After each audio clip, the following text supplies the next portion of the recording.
Are podcasts becoming a breeding ground for misogyny or just a scapegoat?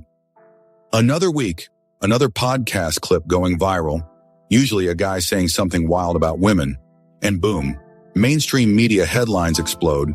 Podcasts are a breeding ground for toxic masculinity. But hold up, are we actually dealing with a rise in misogyny? Or is this just another moral panic fueled by clicks and outrage? Let's talk facts. Over the last few years, podcasting has exploded. Anyone with a mic and Wi-Fi can start a show. But with that freedom comes noise, and some of it is loud, offensive, and deeply misogynistic. Personalities like Andrew Tate, Fresh and Fit, and others have turned controversy into content.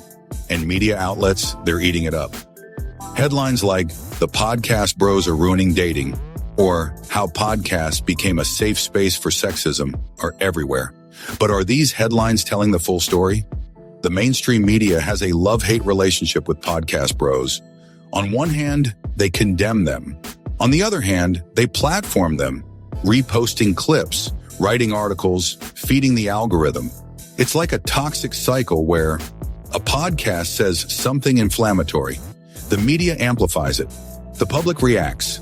The podcast gets more followers. So the question is, are they calling it out or cashing in? Let's be real. The most viral podcast clips aren't deep convos about mental health or economics. They're hot takes, provocations, and trigger content. TikTok, YouTube Shorts, and Instagram Reels don't care about nuance. They care about watch time. So 10 seconds of controversy gets millions of views, while the full 1-hour podcast, probably ignored. The algorithm rewards outrage and podcasters know it. Now, don't get it twisted. There is real misogyny out there. Some of these podcast spaces push narratives that are harmful, regressive, and dangerous. But here's the thing. Not every podcast run by a guy talking about relationships is misogynistic. Painting all male podcasters with the same brush isn't helping.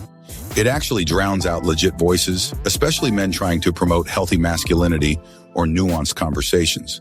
The media should be able to criticize without generalizing. So what's the takeaway? Podcast culture is messy, diverse, and still evolving. There are toxic spaces, yes, but there are also thoughtful, progressive ones. The media's role should be to inform, not inflame. And as viewers, we've got to ask, are we clicking to understand or just to be outraged? What do you think? Is the criticism of podcasts fair or just fear-mongering? Drop your thoughts in the comments. Let's talk. Don't forget to like, share, and subscribe if this got you thinking. Peace.